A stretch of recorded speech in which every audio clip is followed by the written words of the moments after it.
There has been a great deal of criticism of the path that God has chosen in guiding the children of Israel in the Old Testament.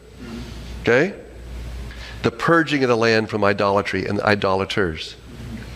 The separation from intermarriage with their Gentile neighbors. The strange ceremonial laws. The rite of circumcision on all the males. To what purpose were all these laws made? Circumcision, for example, there are proven health benefits, less infection. Natural law. Some of these things,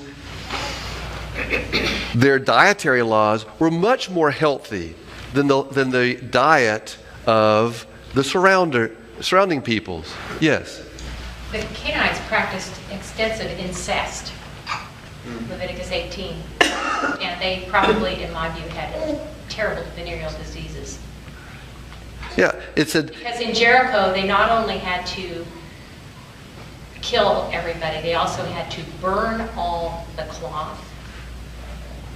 They had some disease, I don't know what it was.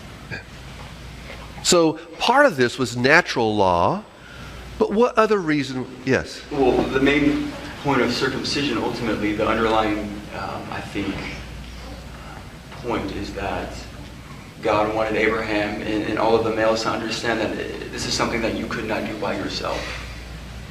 It was a reminder that it was going to come through God, that the promise was going to come through him. And it wasn't something that Abraham or anyone else could manufacture.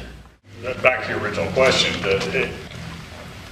if we take a step back, I think we can say with some level of confidence that every intervention that God has made with humanity, all of humanity, whether the children of Israel or the pagan nations, has been an effort to reveal himself and to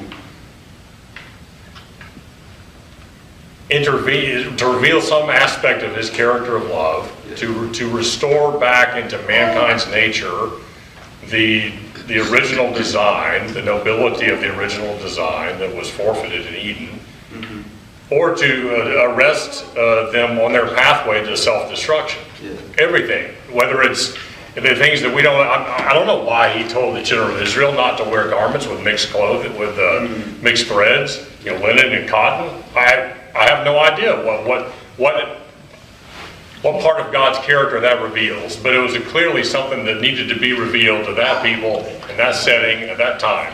At that time, to that individual. Right. Yes. And the sacrificial system was a correction of the sacrificial system that God gave at the original fall, because these nations were, at the word of their prophets and various prophecies, were doing human sacrifice of babies, and the Lord was correcting the kind of sacrificial system that was already being practiced.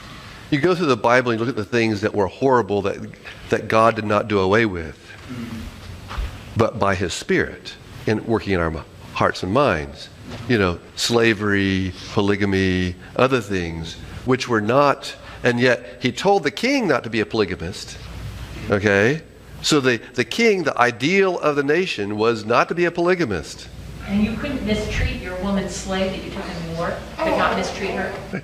Yeah, so there were things that were given that we, culturally, there were many things that were still going on that were horrible or whatever.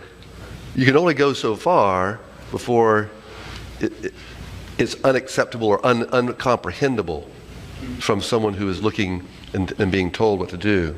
So were the children of Israel more important than all the rest of the people of the world?